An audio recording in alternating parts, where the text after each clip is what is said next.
Hello दोस्त, जैसा कि आप कल देख चुके थे रेलवे लाइव चैनल पे कि रेलवे ने जीडीसी एग्ज़ाम के लिए नोटिस निकाल दिया है कि एग्ज़ाम कंडक्टिंग एजेंसी का टेंडर लाइव हो गया है। तो टेंडर के क्लाउज देखे हमने। टेंडर का क्लाउज देखने से ये लग रहा है कि 12 मंथ कंप्लीशन टाइम दिया है, यानी 12 मंथ से पहले आपकी ज्वाइनिंग मिलने वाली है। सिंपल सी बात है, नए पोस्ट के लिए तो प्रिपरेशन तो करना बनता है, यानी आपको समय बहुत कम मिलेगा। सीबीटी हो सकता है आपको 11वें यानी नवंबर या दिसंबर मंथ से पहले भी देखने के लिए मिल जाए।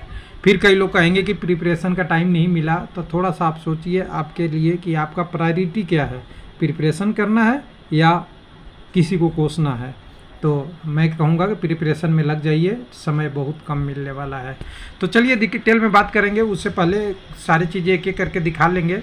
तो पार्ट बी वाला इलेक्ट्रीशियन वाला कई लोग कह रहे थे नहीं मिल रहा है, तो देखिए मैंने तो डाल रखा है। देखिए एलपी टेक्नीशियन में, एलपी के लिए खास करके ये तो आपको ये क्वेश्चन काम आने वाला है। जैसे अभी ये इलेक्ट्रिकल का ग्रुप है, वैसे ही मैकेनिकल और ऑटोमेशन का ग्रुप का मैंने सारे प्रश्न को एक एक करके डाल रहा हूँ, जिससे कैंडिडेट को समझ में आ जाए कि कैसे इस प्रश्न को करना है। आरएससी वाले मैकेनिक वाले कैसे करेंगे उसके बारे में नीचे थोड़ा सा सिंपल दिखा देता हूँ कि कैसे प्रश्न आते हैं।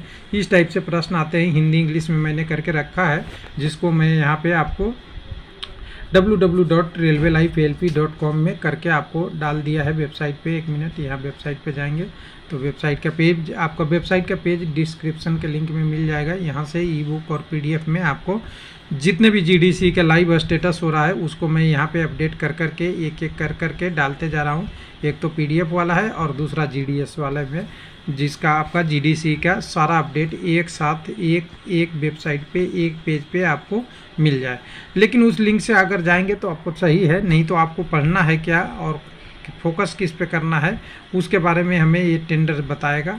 कि ई प्रोक्योरमेंट का जो वेबसाइट है उस पर टेंडर का डिटेल आ गया है। टेंडर ओपनिंग होने का डेट यहाँ पे देख लीजिएगा, ये हो गया है 15/9/2023, यानी 15/9 और एबुलेशन में इसमें 20 दिन और मान लीजिए, तो 20 दिन है, यानी आपको 10वें मंथ के 10वें महीने के 15 तारीख से, यानी अगस्त सितंबर अक्टूबर के 15 तारीख से बाद में कभी भी एग्ज़ाम हो सकती है।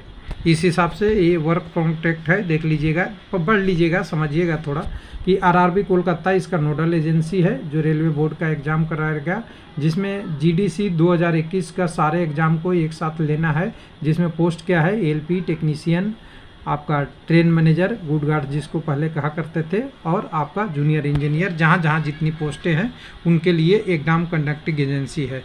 इसमें टेंडर डॉक्यूमेंट भी है, बहुत सारी चीज़ें हैं, वो दिखाते हैं थोड़ा सा समझने के लिए। और आप पीडीएफ डाउनलोड करना चाहेंगे उसके डिटेल में तो देख लीजिएगा। हालांकि टेंडर तो होता है जो पार्टिसिपेट करता है उनके लिए। तो ये टेंडर आ गया है, टेंडर डॉक्यूमेंट में है e tendering process for GDC 2023, एकदम बिल्कुल एक साथ कंपाइल सभी का एग्ज़ाम होगा। बेनिफिट ये है कि सबके लिए एक पेपर होगा और एक जैसा पैटर्न रहेगा कम से कम, ये बढ़िया है। तो बिड ओपनिंग है 15/9 का, 15/9 में 2 बीट का सारा एवुलेशन होगा। टेंडर की कॉस्ट है 6,23,00,000 करीब। एक मिनट, 17,000, 10,000, लाख, 10 लाख, करोड़, 6 करोड़ है। और इसकी सिक्योरिटी मर्निंग या अर्निंग मर्निंग वगैरह सब कुछ दिया हुआ है। सारा डिटेल देने के बाद भी दिया हुआ है, उसके बाद डिटेल है सब कुछ, सीबीटी क्या होगा, क्या शॉर्ट फॉर्म है वगैरह वगैरह। लेकिन कैंडिडेट को मतलब होता है नॉर्मल चीज़ों का। तो आपकी सारी चीज़ें देखेंगे। 2 पैकेज ये तो टेंडर के लिए है, लेकिन विद्यार्थी के लिए शुरू होता है। थोड़ा सा समझने वाली बात करेंगे, बाकी चीज़ें इसमें कुछ नहीं, सारी चीज़ें दिया रहेगा। पीरी बीड की मीटिंग कब होगी देखिएगा, ये प्रेस कॉन्फ्रेंस रेलवे के द्वारा होगा। अगर कोई भी किसको बीट करने में दिक्कत हो रही है तो 22 तारीख को इसकी मीटिंग होगी आरआरसी कोलकाता में, जिसमें बताया जाएगा कि हमारा टेंडर क्या है और कितने पार्टिसिपेट इंटरेस्टेड हैं वो आएंगे। तो 22 तारीख को होगा, ये 22/8/2023 को होगा।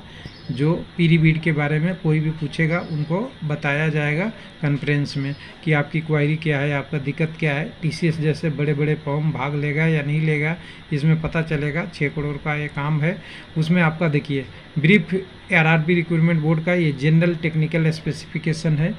इसमें एग्ज़ाम लेना है जिसमें लेवल 2 से लेके लेवल 7 तक का पोस्ट होंगे। लेवल 2 में टेक्नीशियन और एलपी आ जाएगा, और लेवल 7 में अगर कहें तो आपका 6 तक ऐसे होता है। यहाँ तो 7 लिखा हुआ है, स्टेशन मास्टर का है पोस्ट, और तो कोई नहीं है, ये कहीं से कॉपी किया होगा उसके लिए है।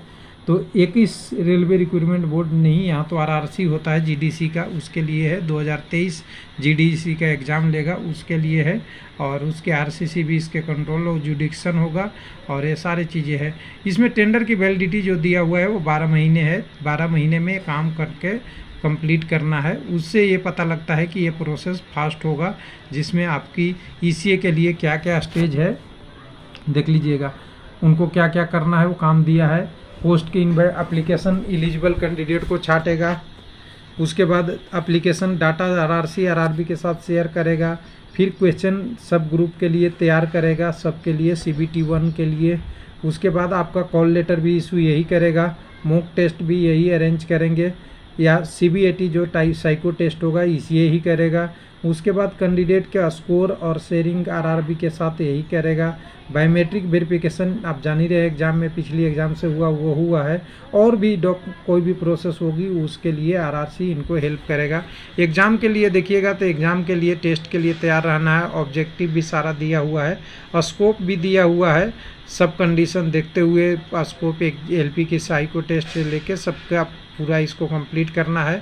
और उसके बाद आपका सीबीटी का ब्रीफ देख ही लीजिएगा, जो ऐसा के सिलेबस होगा, सीसीटीवी भी वहाँ लगाना है वगैरह वगैरह, सब वो जो पहले वाले एग्जामों में होती है वही सारी चीज़ें होगी। ये ईसीए को करना है, और ईसीए को करके एग्ज़ाम को कंप्लीट करना है। उसके बाद ये आगे की प्रोसेस हो जाएगी।